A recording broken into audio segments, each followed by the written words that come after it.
Tenacious! I'm here with another exciting and very historical question today that many scientists, great scientists, have been wondering for years, but we finally found the solution to it. How were mummies made? Let's dive in. In ancient Egypt, death wasn't seen as the end of a person's life. Surprisingly, it was the beginning of a challenging journey to the afterlife. The soul needed the body to remain intact to make it through the eternal voyage. But keeping the body in perfect condition after death, that was no easy feat. You ask why? That's because the moment a person dies, the body's enzymes, which once worked to repair and renew cells in the body, turn against it. They begin breaking everything down. Plus, the bacteria in the stomach and the intestine spread rapidly, turning the abdomen into a battlefield of decay. So for ancient Egyptians, preserving the body became a tricky race against time. That's why they relied on skilled priests known as mummifiers, experts in the art of turning the dead into immortal travelers. The first challenge they tackled was the brain. Surprisingly, the ancient Egyptians believed the brain wasn't an important part of the body at all. So, the priest removed it by putting a long metal hook through the nostrils, carefully breaking apart the soft tissues. Once the brain was liquefied, they drained it out of the nose and filled the now hollow skull with tree resin, a natural preservative. The next enemies of preservation was the abdominal organs, such as stomach, intestines, liver, and lungs.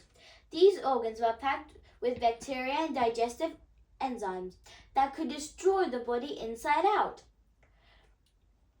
To stop this, the priest made a small incision in the left side of the torso, removing each organ with care. Once cleaned, the organs were placed in canopic jars,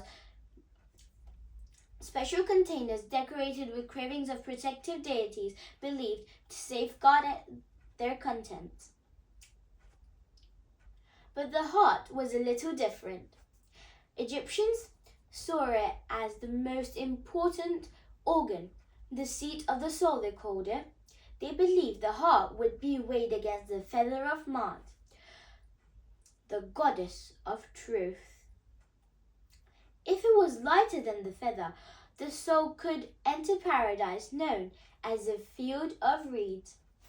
For this reason, the heart was treated with great reverence, sometimes left in the body, other times replaced with a symbolic heart-shaped amulet.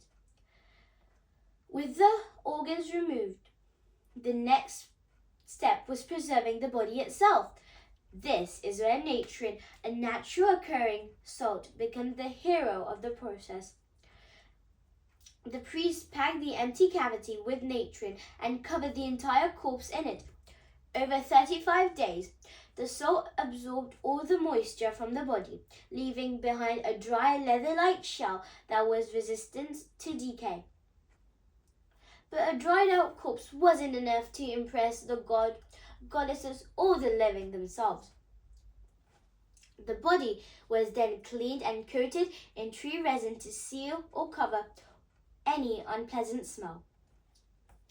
The priest massages the skin with cedar oil to soften it before wrapping the entire body in fine linen.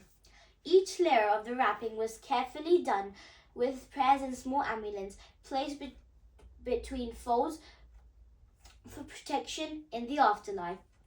Finally, the mummy was placed in a series of beautifully decorated coffins for the wealthiest individuals only. This ended with a stone sarcophagus, laid to rest in a tomb alongside food and offerings. Trivia time! Did you know a mummy was wrapped using hundreds of yards of linen, sometimes even up to 375 yards of linen, which is equivalent to 3 football fields. Hope you learned something eternal today. Until next time, be tenacious with me. Goodbye.